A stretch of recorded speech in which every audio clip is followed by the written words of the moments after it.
अब रोहतक से दे रहे हैं आपको एक बड़ी खबर। यहां अवैध हथियारों से जुड़े मामले में बड़ी कार्रवाई की गई है। कुख्यात गैंगस्टर अमन भैंसवालिया को गिरफ्तार किया गया है। 3 दिन के पुलिस रिमांड पर है भैंसवालिया। गैंगस्टर के नेटवर्क को खंगालने में जुटी है पुलिस। भैंसवालिया को मध्य प्रदेश लेकर गई है पुलिस। फर्जी पासपोर्ट पर अमेरिका भाग गया था, जिसे डिपोर्ट करवाकर भैंसवालिया को भारत लाया गया। हरियाणा, दिल्ली और बिहार में कई केस दर्ज हैं इस पर। तो अवैध हथियारों से जुड़े मामले में बड़ी कार्रवाई की गई। कुख्यात गैंगस्टर अमन भैंसवालिया को गिरफ्तार किया गया है। 3 दिन के पुलिस रिमांड पर है अब अमन भैंसवालिया। ये बड़ी खबर रोहतक से सामने आई है और मेरे साथ रोहतक से हमारे ब्यूरो चीफ देवेंद्र दांगी जी इस खबर पर जुड़ चुके हैं। दांगी साहब, बड़ा मामला रोहतक से सामने आया। अवैध हथियारों से जुड़े मामले में कुख्यात गैंगस्टर अमन भैंसवालिया को गिरफ्तार किया गया है। 3 दिन के रिमांड पर है और इस गिरफ्तारी के साथ ही अब ये बड़ा मामला लोगों के सामने है। तफसील से जरा बताइए दांगी साहब, पूरा मामला क्या है? मध्य प्रदेश पुलिस क्यों गई है? वहां से क्या उम्मीदें हैं पुलिस को? क्या कोई और बड़ा नेक्सस मिल सकता है अमन भैंसवालिया का?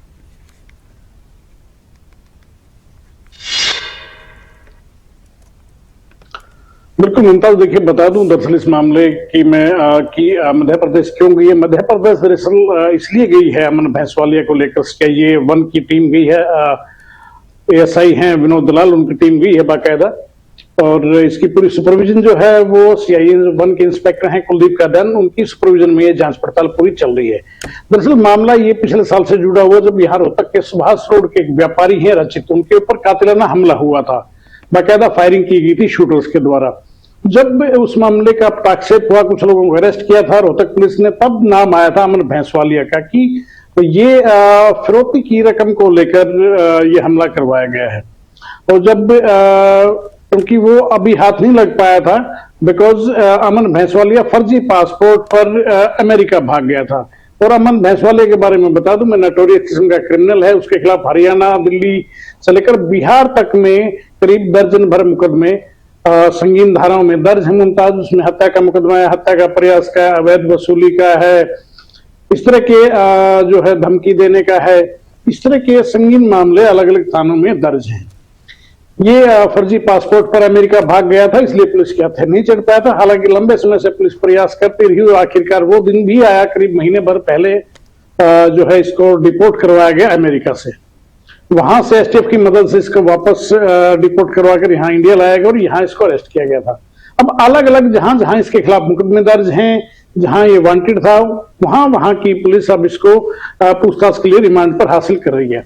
ऐसा ही एक मुकदमा क्योंकि रोहतक में पेंडिंग था, जिस व्यापारी का मैंने शुरुआत में जिक्र किया रचित, उसके ऊपर जो कातिलाना हमला हुआ था वो हमला करवाया गया था अमन भैंसवालिया की तरफ से।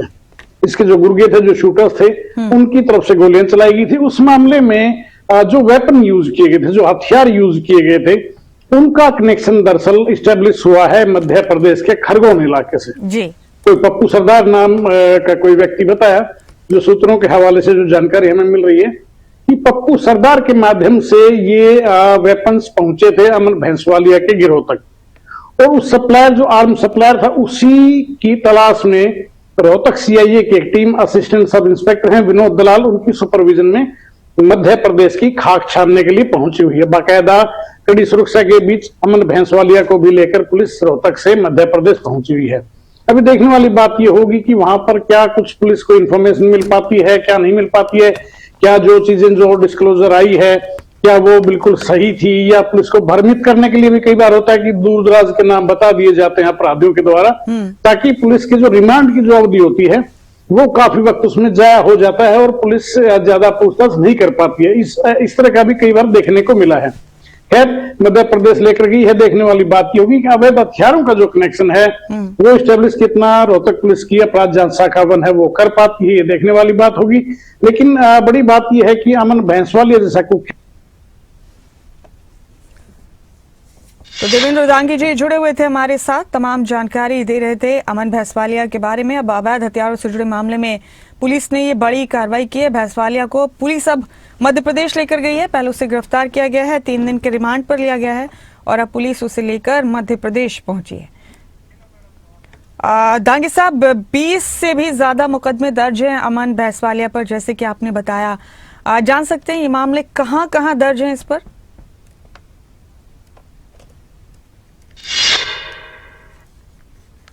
देखिए मुमताज, इसके खिलाफ काफी मुकदमे दर्ज हैं। एग्जैक्ट संख्या तो फिगर तो मैं भी नहीं दे पाऊंगा, क्योंकि कोई अकेला ऐसा नहीं है कि सिर्फ रोहतक में मुकदमे दर्ज हों।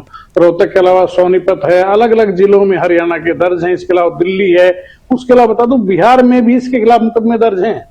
बिहार में जेल से कैदी को भगाया था इन लोगों ने, वो मुकदमा भी दर्ज है। तो सोचा जा सकता है कि कितने बुलंद हौसले रहे होंगे इस अपराधी के कि रोहतक सोनीपत से लेकर बिहार तक इसका नेटवर्क फैला हुआ है।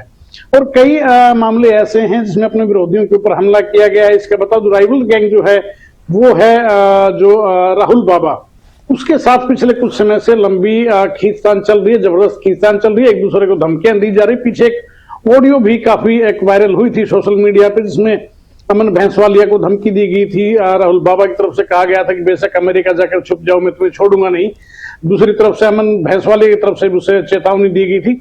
तो ये इस तरह की चीजें चल रही थी। अच्छी बात यह है कि पुलिस के हाथ है, और पुलिस ये नेटवर्क कहां कहां किस ढंग से ये नेक्सस है, कौन कौन लोग जुड़े हुए हैं, कौन कौन से शूटर्स जुड़े हुए हैं, किन के साथ कनेक्शन है, कहां से पैसा आता है, पूरी सप्लाई चेन जो हथियारों की वो कैसे इन तक वेपन पहुंचते हैं, क्योंकि काफी एडवांस वेपन जो है ये गिरोह यूज करता है। .30 तक के वेपन जो है वो मार्केट में इन लोगों के पास कैसे पहुंच रहे हैं, इस सारे नेटवर्क को, सारे इस नेक्सस का पर्दाफाश करने के प्रयास में फिलहाल जो सीआईए है वो देखने वाली बात ये होगी कि अमन भैंसवालिया से पूछताछ या उसको जो रिमांड पर लेकर जो पुलिस चल रही है, 3 दिन का पुलिस रिमांड है, और उसमें पुलिस के हाथ क्या जानकारियां लग पाती है, क्या ये नेटवर्क का खुलासा हो पाएगा, ये भविष्य तय करेगा। अभी इसके लिए थोड़ा हमें इंतजार करना पड़ेगा मुमताज। जी ठीक कहा आपने दांगी साहब, इंतजार करना होगा। बहुत बहुत शुक्रिया आपका मेरे साथ जुड़े आप इस बड़ी और अहम खबर पर।